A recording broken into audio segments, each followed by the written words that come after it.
righty. Okay, folks, it's that time again, and your favorite Saturday morning show is on the air. The herd of elephants have arrived, as they have said. That's not for our guests. That's for us. Yeah, that's for us regular folks. And I want to start the show out today, and I need to get serious for a couple of minutes here because I cannot not do what I need to do here. Okay, close the door. What we need to do is we need to make sure that you guys know what happened here. One day during the week, last week, a mother, 25 years old, fully dressed, walked her 4-year-old daughter out toward the middle of the Hillsborough River and left her. You got people taking photographs. You got people taking video. One lady was heard saying, "Oh, I knew something was not right because she had all her clothes on and the kid had all her clothes on. And so I took some pictures." I am saying to you, as a community, and I'm going to say it the way I feel, how the hell we let stuff like that happen? People standing around taking pictures while this woman walked a 4-year-old child in the middle of the river. I didn't even know you could walk that far out there. The child evidently was afraid of the water, and this mother walked that child out there, left her out there, and did not look back. I am telling you guys, as a community, and I saw at least 4 different views because people saw it. Not one person went out there to help this child. Not one person. And I heard one of the divers said, one of the divers that recovered this child's body from the middle of the river, said when he handed it off to the firefighter, the firefighter asked how old was the child, and the diver said, "She's the same age as my daughter." That has stuck in my mind ever since I saw it, ever since I heard it. As a community, we have to do something different. And again, I'm just saying to everybody who hears me, it's more important to stand on the shore and take pictures than to go out and help this child. I'm just saying, you know, the sense of community has to be more than being the guy that's taking the video or the girl that's taking the video. It has to be the person that goes out and helps. You're not concerned, and you don't need to be concerned because this 25-year-old is in the process of throwing away 2 lives. It wasn't just her daughter that she left out there in the middle of the Hillsborough River, because her life will never be the same if she ever gets out of jail, if she's found mentally incompetent or whatever the system does with her. She threw away 2 lives. And I'm saying to you, as a community, I'm appealing to you. We cannot sit back and just watch stuff like this happen and be one of the person that want to put it on Facebook and one of the ones that want to be the tweeter or the Twitter or whatever the hell, you know, this other stuff is. I'm real serious now. I'm just saying we have to, as a community, have a heart. And somebody has to go help that child. Go help the next one. I'm just saying, I'm appealing to you. We can't always just sit back and watch some of this news, especially over the last couple of weeks of what's happening. These are people. And no matter how much people talk about hatred of this and hatred of that, you can't hate everybody. Hate is powerful. You got to go help. You got to have something in your heart that says, if nobody else going to help this child, I'm going to go help this child. Mm-hmm. You got to say, I'm the one who's going to stop taking the damn pictures, and I'm the one that's going to go help this child. I'm not talking about the mother. I'm talking about the child, 4 years old. Beautiful little girl. So anyway, that's my moment of sanity and lucidity. And I know you're just used to me rambling about stuff, but I had to get that off my chest. And I had to do it quickly, before I got into all the other stuff that's in the show. Because some of this other stuff you may not take me seriously on. This I want you to take me seriously on. We as a community cannot stand back and just talk about the news and what's happening. We have to become a part of it, especially stuff like this. So, now I can take a breath and there you go. You can breathe out. and do what we do here. Welcome, Tampa Bay. Welcome to Porch Talk Radio. This is Eddie Adams, Jr., your host. Came, to the studio this morning with a heavy heart, and I just left another meeting, and I started that meeting out the same way. I just really got to, know that, we got to do better by ourselves. And we're gonna do some stuff, and we're gonna talk about some stuff. And I have a great guest here. One of my favorite people on the planet is in the studio with us today, and she's a regular. And if you know anything about me, you know about her because matter of fact, we've been together a bunch of years, So a lot of people didn't know about it, but now you know. So we're gonna just let her take on here in a little bit and tell you about who she is and what she do and all that kind of stuff. But first, we got to go ahead and take care of business. All right.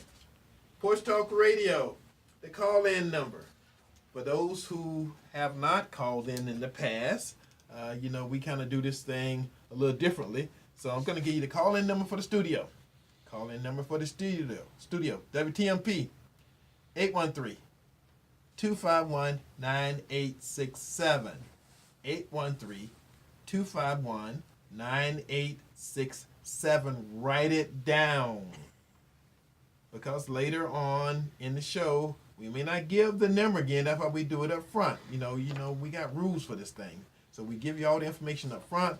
If you don't have it later, it's your fault. And we do it every week, so you won't be able to get it again until next week, or talk to some of your friends who already got it because they wrote it down.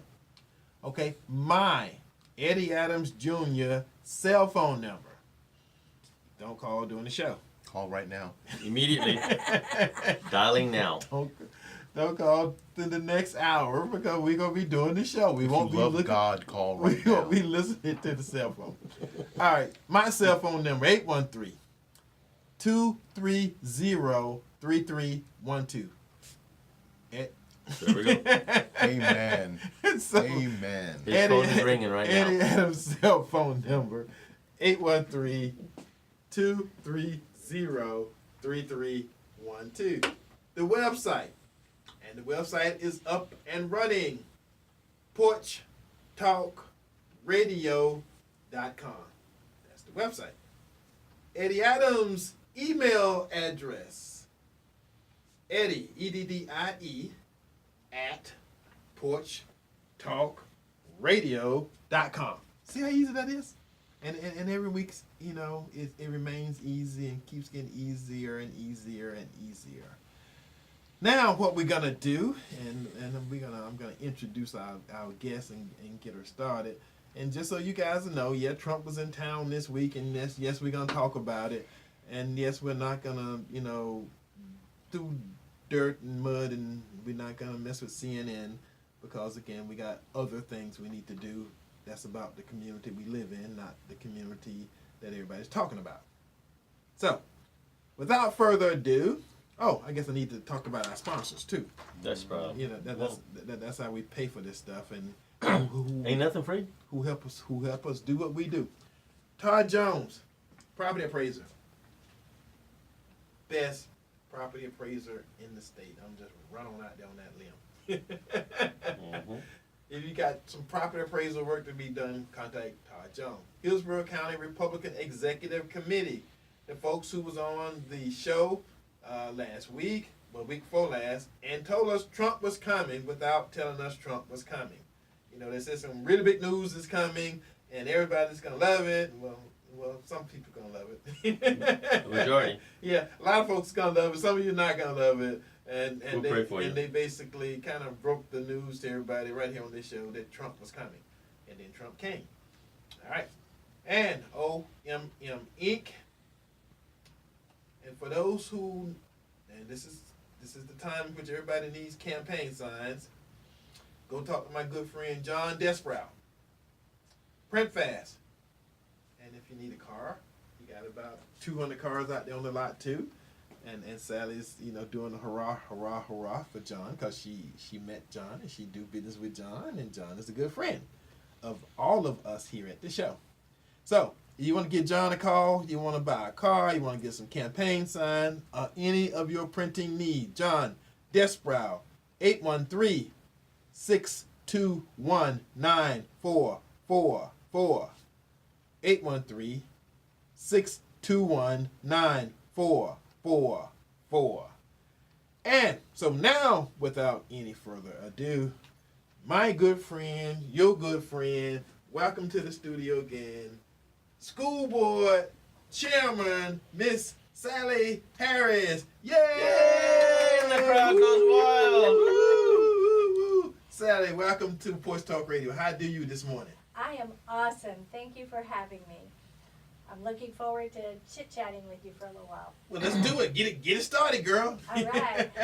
I just want to add to what you just said about the incident that happened. That in the district, this year, we have a motto that says, see something, say something. And maybe that's a motto the whole community needs to look at. See something, say something. I think that would have a huge impact on our community.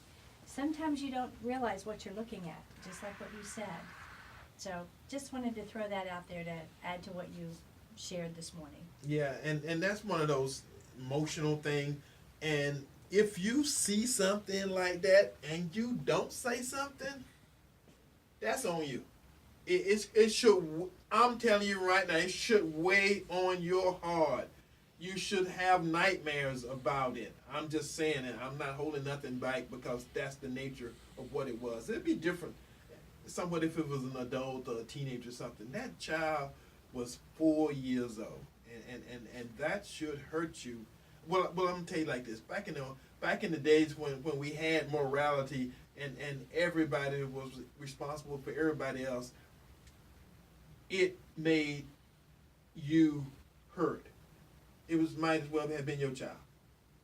Because just me seeing it on TV, put a burnt to my soul. I actually had nightmares about it. I'm saying, last night I couldn't hardly sleep, because I'm thinking about, wow, I'm just saying, and I'm not even throw it, could be my child or anybody related to me. I'm just saying, this is a total stranger, but the whole process, the whole incident just burned in my soul. So, Sally, sorry about that. You're very passionate this morning. Yes. I get that. Well, I'm running for the school board for District 2, and I wanted to just come and have an opportunity to say that I would like to have all of your listeners to look at my website, look at what I've done in the 4 years I've been on the board, and give me a chance to get reelected because there's a little bit more to get done. And I just was wanting to share a couple of those things that we've done and what I have impacted and what I'd like to see happen for the community and our teachers. So I'll just kind of say that basically one of the things that of course we did was we changed the administration in the last 4 years.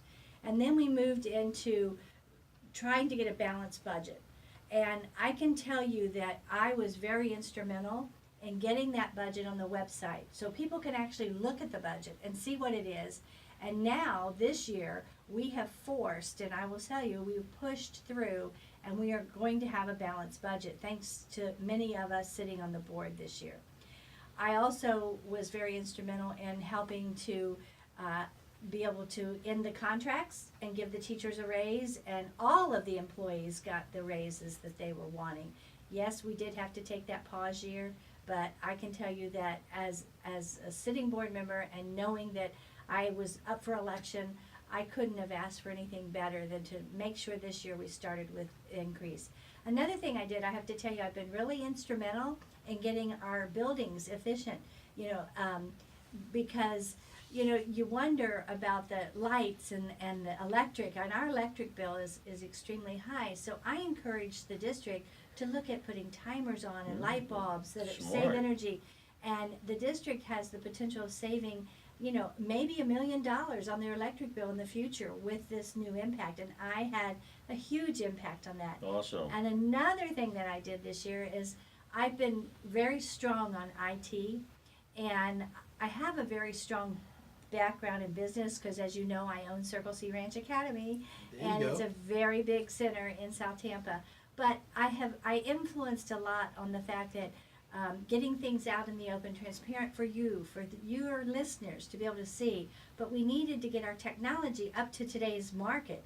So I was very influential in getting that moved into the right direction. And in a couple of years, you'll see even the way we purchase stuff for the district is going to be different because of that push that I was able to do.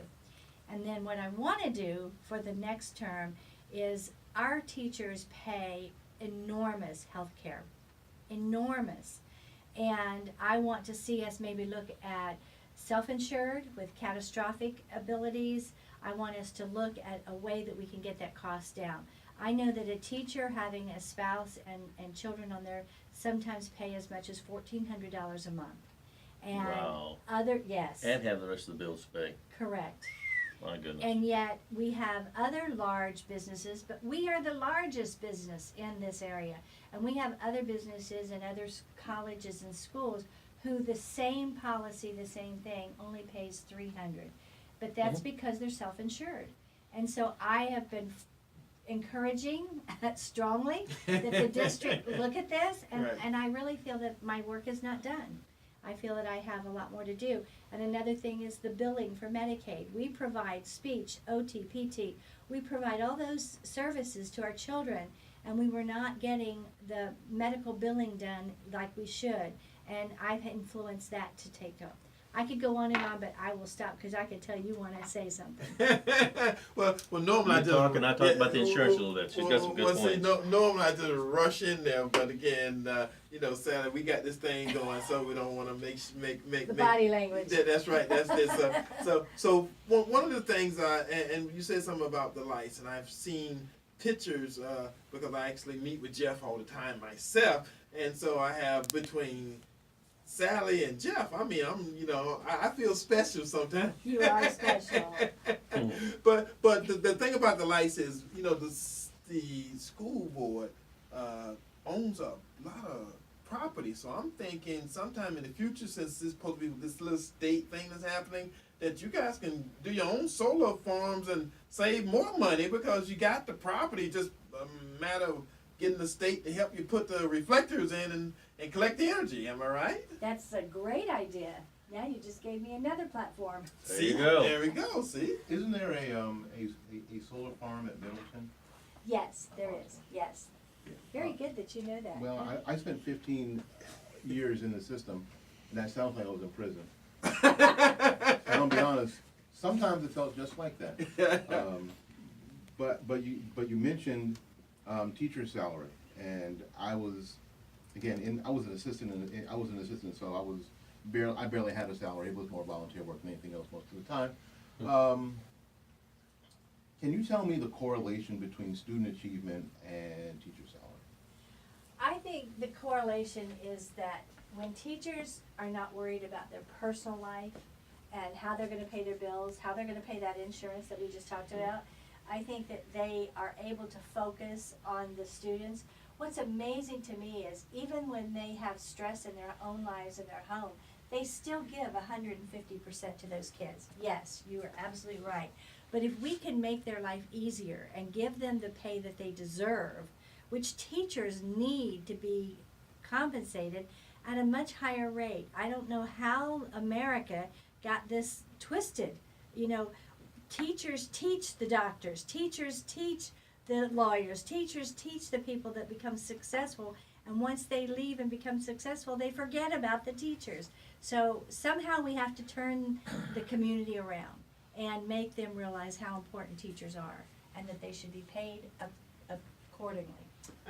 And part of this whole process is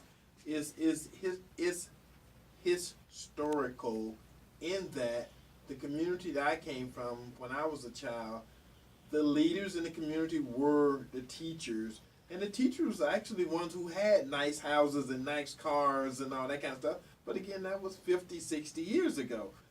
Things have changed in that it's not as important now as it used to be, but it's more important now than it was then, because the whole world has changed, and we are not competing with just the folks who graduated with you. We're competing with people in China. We're competing with people in Malaysia. We're competing with people in Asia, Europe. I mean, think about it now. You could turn your computer on and have a conversation with somebody halfway across the world. And that same person, depending on what you are doing and what you're talking about, is a competitor. And but again, as Americans, we have this thing about biggest, baddest, best. And it's a problem, because folks say, well, we shouldn't be the biggest, we shouldn't be the baddest, we shouldn't be the best. People are always trying to water down our potentials, and I'm not for that. I am be if you're gonna be a dog, be the biggest, baddest, slobberingest dog that you're gonna see.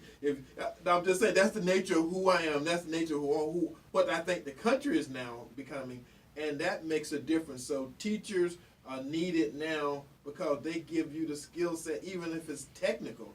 I still got the shoebox I made when I was in shop in 7th grade. I'm just telling you, and it still shine shoes and do what it did, and hold my little wax, shoe wax, and the polish and stuff, and the rag. All that stuff is still there, and that means something. And now that everybody's now looking at tech, because Trump came to Tampa Tech, and actually, for those who missed it, because I didn't see it anywhere in the news, what Trump did was he highlighted 2 students. One is an ex-student, and one current student at Tampa Bay Tech. He had a young black male, I think he said it was 21, who's a pipe fitter. And this brother said that I make over 6 figures. A lot of folks don't think about that. They're thinking about the lawyers and the doctors and the engineers and stuff, but they got technical folks. A crane operator makes over $200,000 a year, trained doing the cranes. They got some pipe fitters, they got some welders, they got some nuclear plant guys that are specialized in something. Some of those guys are making $500,000 a year. I'm just saying.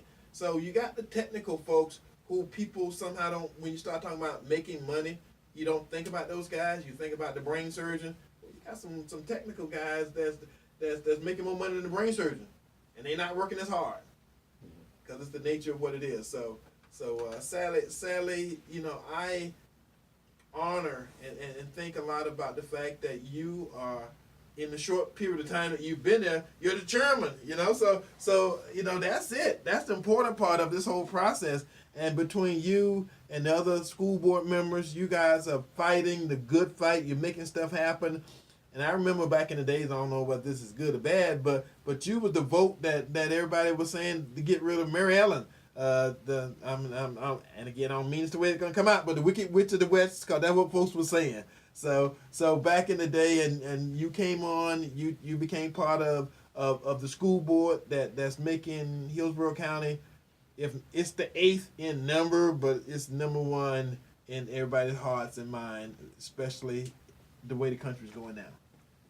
Thank you. I just want to add to the vocational part of that. The president was here to sign the Perkins grant, and he was here to do that, which is a grant that allows vocational education to be up and coming. The one thing with that grant, though, it used to come with funding, and this year when he signed it, it did not come with funding. So one of my jobs as getting reelected is to fight for more funding for our vocational programs. In order to have those vocational programs, we have to have the up-to-date equipment. And the only way you can get that level of equipment for those jobs and training, all of them are computerized. You said, machine welder. Well, that's machine, computer operated now. It's not the way it used to be. So we have got to get the funding. So we've got to fight and reach out and try to get more funding to make those schools really be what they can be for our future. Our kids, we have a large portion of our children who graduate and need to have a skill. And I'm just going to tell you, when I was in high school, I took bookkeeping 1 and 2. I wrote my first business plan, and that was when I opened my first business, which was Tampa Junction, downtown Tampa. And I was teaching at the time at Tampa Bay Tech myself. So I know that those skills really help. And if we can get all those children that are not going to go to college to have a skill when they graduate from high school, this community will be on fire with quality people to work. All right. That's, well, she's talked about the insurance stuff, and I've been in that industry for 25 years, and the self-funded really can work when you have several hundreds of people participating in it.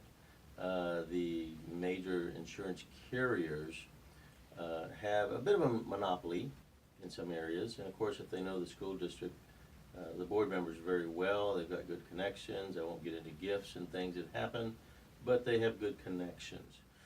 So anything that is anti going through them, of course, they will protest. But again, back to the beginning of, yes, it can work with enough people in the, you guys have younger teachers, middle-aged teachers, older teachers, but there are ways to make that very profitable for the organization. And with if there's excess premiums left, they could be moved forward to the following year to reduce cost even more. So that's a great idea. Such common sense being brought into the school board, I think, is absolutely earth-shattering. Mr. Lawson, what are your thoughts on just common sense? This is awesome. I love it. Well, the idea of common sense is earth-shattering. Yeah, I mean, we wondered about, because isn't liability and loss for equipment, isn't the school district already self-insured for that kind of stuff already? Yes. I thought so, see. And in the same vein, talking about technical schools or technical training, because I'm a product of this system, for the good or the bad. Go Eagles 78. But the idea is, why indeed is there not the push to return vocational training back to the regular high school? We are in this, and thanks to Mary Ellen and Ilya, we're in this magnet school malaise, I think, where you have to go to this school to get this training or this school to get that training. When the fact of the matter is, just a few years ago, when we didn't have a whole lot, we weren't very smart, especially out in Brandon, we weren't very smart. We figured out how to have technical training in all the high schools. Mm-hmm. That seems to be the bigger, better idea, where you could have an auto shop in every single high school, because there were a few years ago, 17 years ago, there was an auto shop at Bloomingdale High School. There was ag at Bloomingdale High School, which there isn't right now. There was all these technical programs at these different high schools. Why not the push to open up technical training back to the 27 high schools? And I know that's a lot, and that's a big check, I get that. But we've got, again, the 8th largest school district in the country, and we're spread out over umpteen billion square miles. Mm-hmm. We go down to Waimama. What are you talking about? Umpteen. I mean, yeah. That is the sticks, Waimama. Yeah, I know. I played my first graduation at East Bay at Waimama. Oh my goodness. So I know what that is. So the idea is, so is there a push to start opening up technical training in some of the high schools, or is there a pushback from some of the administrators? Because I know there were certain administrators who weren't really all that happy, especially in places like Bloomingdale. I'll say that because I was there. Fight me. Anyway, Come on. Bring it. About having that sort of training and those sort of classes in those places. Well, that is what I would like to see happen, period.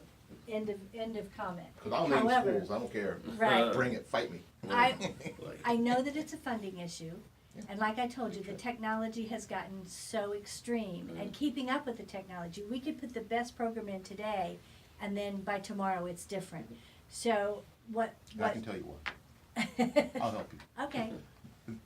The deal is, it seems to me, in my time, because I was on the tech team at Durant, that there is not a real live tech class in the system. There are basically two groups of people.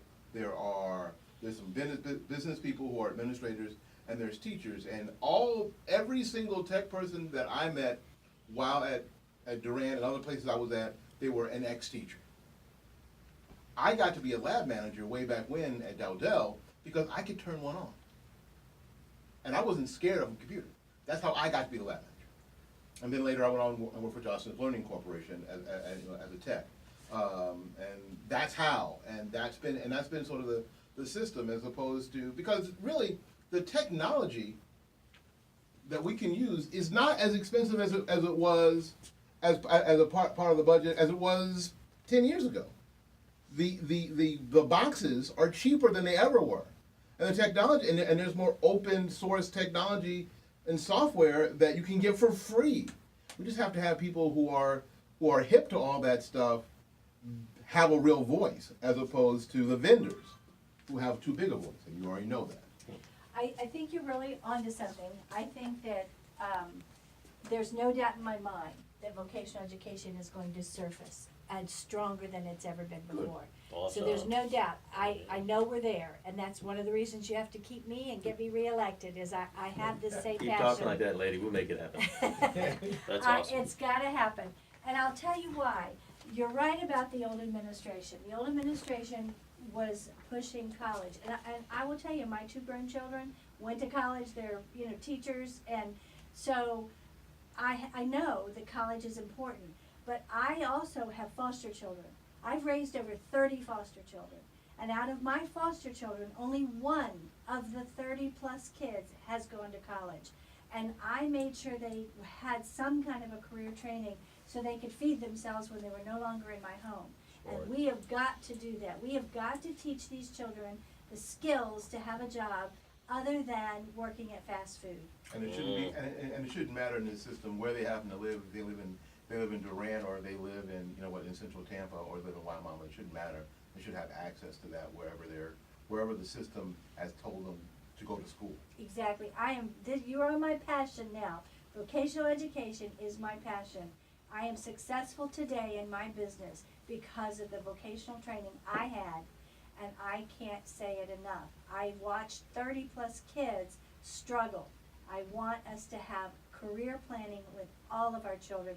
When we say we prepare students for life, I mean we prepare them for life, and they need to be able to go get a job tomorrow. And see that, and the other thing about it, and this is the part I don't understand, is when we was at Tech, Jeff Akins, who is the superintendent of Hillsborough County Schools, said that Tech has he has a nearly 98% graduation rate. So part of this whole thing is that I guess the kids are doing stuff they like, because I'm gonna say, they've been struggling in some of these other schools, but somehow you got this one school, and they can't put it on the race thing, because Tech got a lot of black kids, a lot of Hispanic kids, and they still got a 98% graduation rate. For me, that says something, because any failing system that goes from a 40, 50, 60% graduation rate to a 98% graduation rate, I would say that was a success. I think you are right on, and I think this radio station and these listeners need to help us make this happen. Yes, they are. Because, again, we're moving this thing forward, and we're talking about the whole community. And again, sometimes folks get caught up on politics, Democrat, Republican, Independent, all that kind of stuff. But when we're talking about stuff like this, it crosses all those boundaries, because 98 is 98. And I don't care what your grading system, that's an 8. Well, but also now you're talking about some sacred cows here, because the universities want to keep, they've got how many billions that they have already just sitting around in an account, and yet we've got teachers down here just trying to make it from check to check, and these universities are paying these professors huge amounts of money, and what are these professors doing? Teaching our kids that the system that's paying them all this money is bad. If that's really true, then let's get them to do it for free. Well, part of the whole process has to be the fact that when these guys and girls graduate from Tech or from a technical training, they get certificates and documents that allow them to graduate on a Monday and show up on somebody's job on a Friday ready to go to work. Amen. Hallelujah. Without the $200,000 or $300,000 bills that it's going to take them 10, 15 years. Debt. 10, 15 years to pay for it. And I'm not talking about just the doctors. I'm talking about some of these other folks.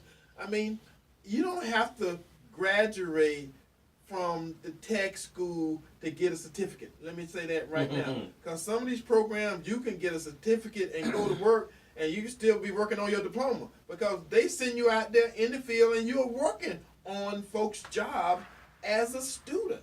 So part of that whole process has to be how we move this thing forward, how we move this community forward without all the hassles, without all the dead weight that's carried by a system that's trying to get you. Everybody really don't want to go to college. Let me tell you that right now. Everybody really don't want to college, and I'm talking about a whole bunch of black folks and Hispanic folks don't want to go. They really don't want to college because they didn't come from a system where college was important. But I'm going to tell you something. I'm an architect. I got a master's in architecture, and the biggest house that I ever designed is for a guy that does body work. He works on foreign body cars. So he's hiring me to design his house. So again, this guy is a tech guy because he's doing body finishing.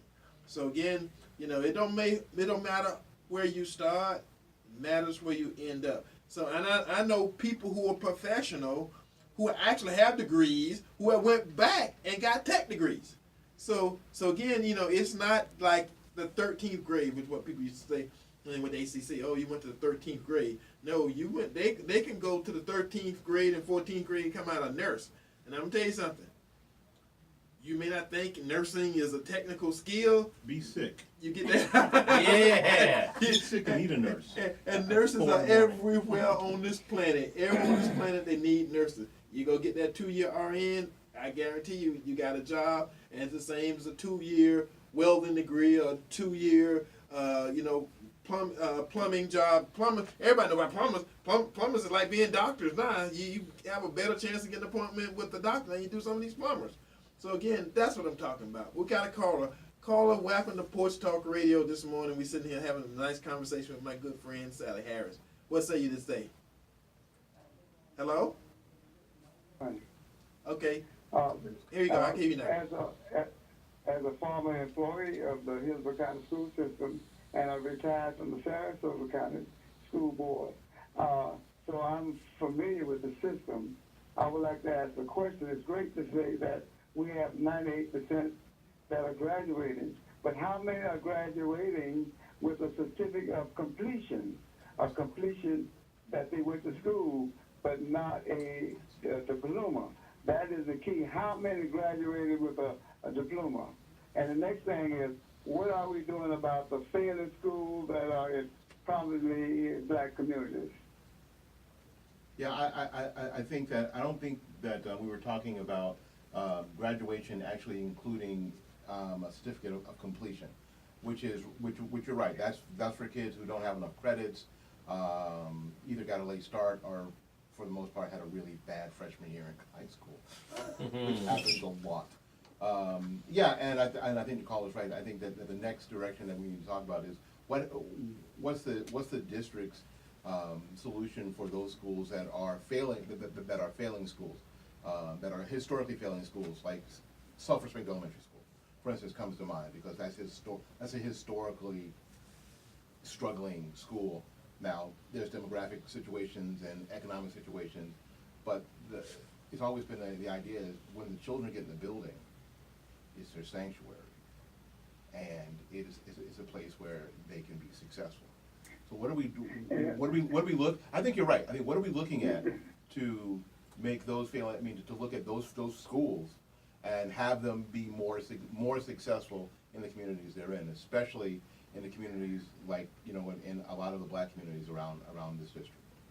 It's amazing. I would like to just add something else, because I did teach at Booker T. Washington, which was all black school, and we had all black teachers. During the time that I was working, we would not kick well, they say a kid drop out of school, but many kids are kicked out of school because the teachers cannot relate to them, and we have the same problem, I guess, with our police force. You know, when they see a black person, they fear for their life, and so they shoot them. But so when some of the teachers who are only about 4 feet tall, they see a black person or a Hispanic person, we talk loud sometimes, and they become fearful. And then so they write about AP, and they say, well, they're emotionally disturbed. But what are we doing to maintain those students who are in school? Okay, you guys have given me a lot to cover, so I'm going to try to cover it in a short amount of time because I know that we're running out of time. But I will say this. We had 7 of our schools in the community that were failing, and we were able to bring 3 of them off with the high energy, and Morton Potter were 2 of those schools, and we were so thankful.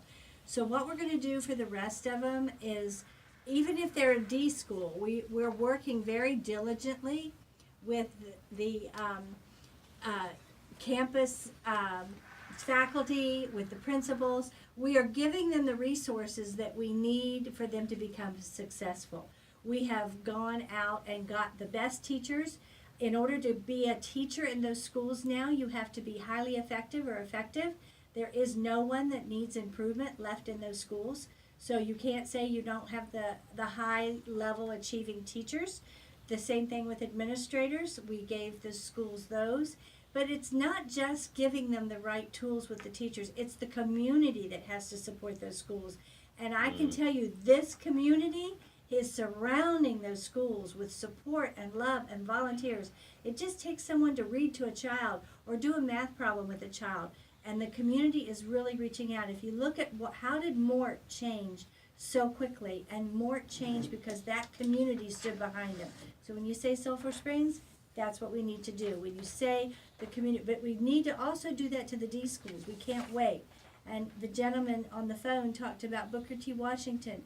And the thing is that we understood that there was a problem sometimes in the schools where when you have a black student sitting there, that he didn't get to see a teacher that looked like him, that felt like him, and thought like him. So we've gone out of every box we can think of to give those schools the teachers that those students can relate to, that are high effective and effective teachers. So we have reached out. You have to have good male role models. You got to have good female. If it's a Hispanic, you need a Hispanic that talks their language. You need a black person. You need to put in front of those children the people they can identify with. And that is going on right now. All right. Okay, so we appreciate having Sally here this morning, and she's going to hang around. But, guys know we cannot not talk about Trump some since he was here this week. So what I'm going to do is we're going to do the On This Day in History, and then we're going to talk about the visit. So let's get some of this stuff done. And I also have to speak of Stephen Gately, who was Dennis Ross's assistant in the office there, had a heart attack and He was passed, a young man. and passed away. He's 34 years old. And Oh my goodness. and they had his funeral. Well, they had the funeral yesterday, so I just gotta go ahead and say considerations and regards and regrets and all that stuff for Stephen. And Stephen was a good guy. So again, but I'm gonna tell you one thing about life. That heart attack thing. Mm-hmm. No respecter of men. It don't care who you are. Mm-hmm. It don't care who you are. It don't care what your genes are. You may have good genes, you may have bad genes, but usually when you have a heart attack, and I was told he's had 2, so Mm-hmm. again, if you survive the first one, that second one sometimes gets you. So to the family and everyone that was associated and involved, our regrets here and condolences from the staff and team of Porch Talk Radio. And before you go on, I also want to, on the same vein, it was awful. It was an awful week. We lost 2 people in the community who really cared about folks. Carla Lewis, most of us knew her as Carla Jackson, who worked for city government, also passed away of stomach cancer. And her wake was yesterday at Beulah Baptist, and the funeral is today at Beulah Baptist. So, Carla was everywhere. And Carla ran around with a caffeine drip, because that girl was everywhere. She was involved in the Mayor's African American Council. She was actually appointed by Mayor Iorio and has worked tirelessly in every form of community involvement that you can think of. Everybody knew and everybody loved Carla, because Carla was about community, about people, and about getting things done. So our condolences to her staff and the people in the city of Tampa who work with her, and her family, her beautiful mother that I got to meet last night, and that family, and the Wheatville Baptist family who lost a really important person. All right. So, that done. On this day, August the 4th, 1735, freedom of the press was established with the acquittal of John Peter Zimmer, the writer of the New York Weekly Journal. Had been charged with sedition, seditious libel by the royal governor of New York. The jury said that the truth is not libelous. Smart jury. On this day, August 4th, 1753, George Washington became a master mason. That may not mean much to folks, but to a lot of people that was a big deal. And in a lot of communities it still is. Yes. On this day, August 4th, 1958, the first potato flake plant was established in Grand Forks, North Dakota. And for those who don't know what potato flakes are, that's how they make instant mashed potatoes. You know what they are? That they're disgusting. That's how you make instant. You can get that box of Aug-4 for $1.50 over at Walmart. It's got enough sodium. That's how you. They're That's gonna how cut your you shoes make off later. mashed potatoes. On this day, August 4th, 1972, Arthur Burmer was found guilty of shooting George Wallace, the governor of Alabama. Burmer was sentenced to 63 years in prison. Also, on this date, 1977, U.S. President Jimmy Carter signed the measure that established the Department of Energy. And he and that department have not done a damn thing since. Nope. They've been trying to get rid of it ever since. Okay, they established it in 1977. 1978, they started trying to get rid of it. They should have. Yeah. Okay, and last but not least, on this day, August the 4th, 1984, Carl Lewis won a gold medal in the Los Angeles Olympics. So we try to do a little bit of everything when we try to pick up stuff on this day. Caller, welcome to Porch Talk Radio. What say you? Moving along. Hello, caller. Okay, all right. So, with that being said, and Sally's going to hang around with us while we talk a little bit about Trump, because she was actually there. Most of the school board members were at the Trump event at Tampa Tech. And I'm going to say, because I know a lot of folks have told me, I was looking for you in the crowd, you know, in the stands behind Trump and all that kind of good stuff. I did have a seat up there. I just want to let everybody know I had a seat. But I went to the tech event. And if you went to the tech event, you know, you guys, it may not have been on TV. And so Trump got late. Trump got there late. And because he got there late, they locked us all in, and we could not leave Tampa Tech until Trump motorcade, you know, pretty much made it to the fairground. Once they opened the door and we could leave, you know, I hopped in my little trucks, which was already on Harney Road, and went up to Hillsborough, and it took me 35 minutes to go from Hillsborough to 301. And then, so by the time I got to 301, they had closed the lot for parking at the fairground. It was that many people there. So I ended up parking on 301, went in the gate, and there was another 10, 15,000 people at the box to go in because they had filled up the arena. So again, guys, I didn't get in. I had a VIP seat, I know, because the White House sent me the email. but I didn't get a chance to get there because, again, whatever it wasn't meant to be. So that's why you didn't see me in the seats, in the stands behind Trump. But it was all good. I've heard a lot of rumors about all the bad stuff that happened, but I'm going to tell you something about this. You cannot make things better if somewhere in the process you're talking about how people hate. Hate is negative energy. I keep saying that. You know, if somebody smack you or do something to you, you know, and you hate them, then you got a reason to hate. You can't hate somebody because somebody tells you to hate somebody. And the last I checked, the country was doing darn good. Well, and I was there at the rally. I was able to get in early enough. While you guys were over at Metro Tech doing the wait and see dance, I was over at the getting into the other one, and it was packed out, over 10,000 people.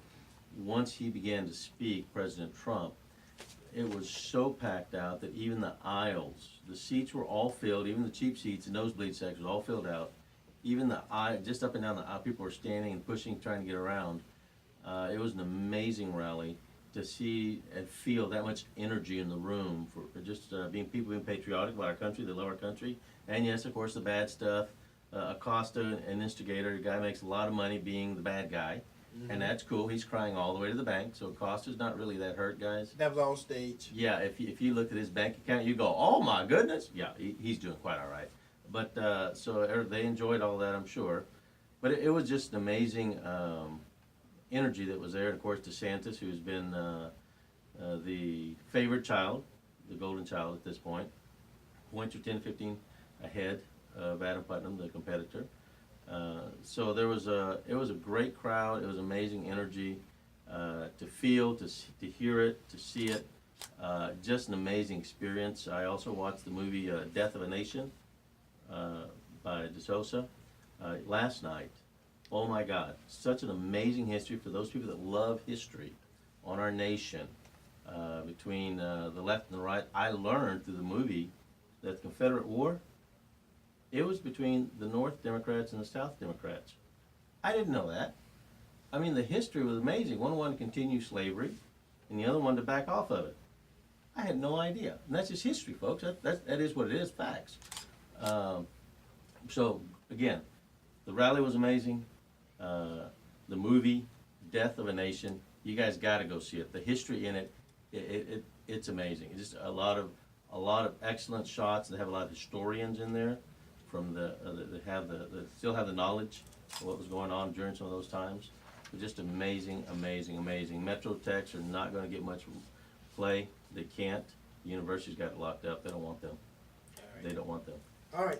All this time that we've been arguing and fussing and fighting about what the bad guy Mr. Trump is, and I'm just going to tell you, Bloomberg said again, the U.S. regains rank as the world's most competitive economy under the and that's evil. The wizard Donald Trump.